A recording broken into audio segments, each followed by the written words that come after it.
YKB. Senang kotong bisa jumpa lagi dalam acara Mari ke Segar Hati di channel YouTube YKB Bahasa Kupang. Kotong perenungan saat ini diambil dari buku Renungan Wasiat Kekal yang judul Jaga Kata-Kata berdasarkan Lukas pasal 6 ayat 43 sampai 45. Ayat renungan ada di ayat 45a. Sebelumnya, mari kotong berdoa.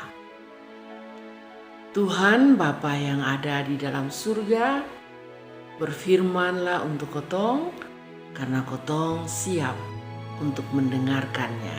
Amin. Lukas pasal 6 ayat 45a.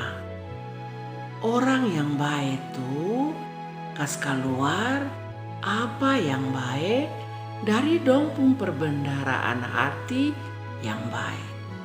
Dan orang yang jahat itu kas keluar apa yang jahat dari dompung perbendaharaan hati yang jahat. Saudara-saudara, ada kalimat bijak yang bilang, kalau kotong lempar ame batu pi laut, kotong son tahu itu laut pun dolom berapa waktu itu batu jatuh di dasar laut. Begitu juga dengan kotong kata-kata.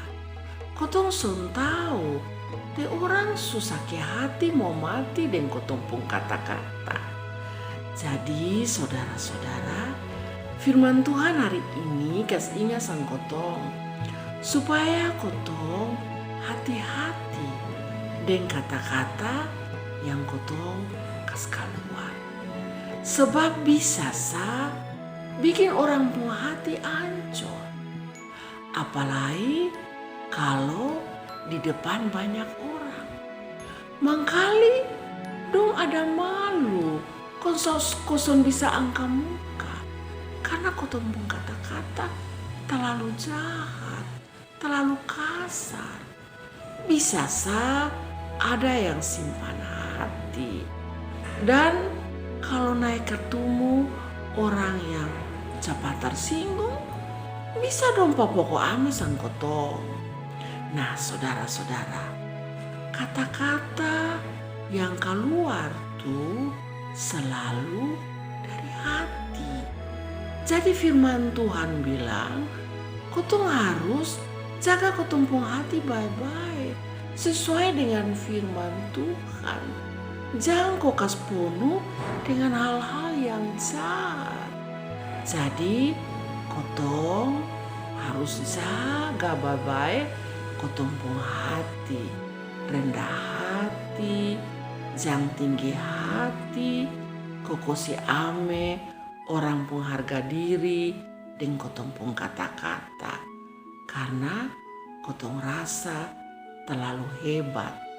Di hadapan Tuhan semua orang sama.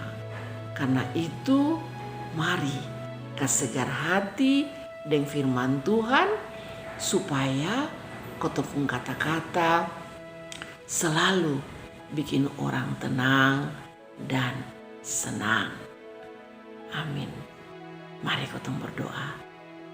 Terima kasih untuk firman-Mu saat ini yang kas ingat sang kotong untuk jaga hati, jaga kata-kata supaya bisa menjadi berkat untuk orang lain. Amin. Demikian firman Tuhan hari ini. Jangan lupa like, subscribe, dan berbagi dengan yang lain. Tuhan memberkati.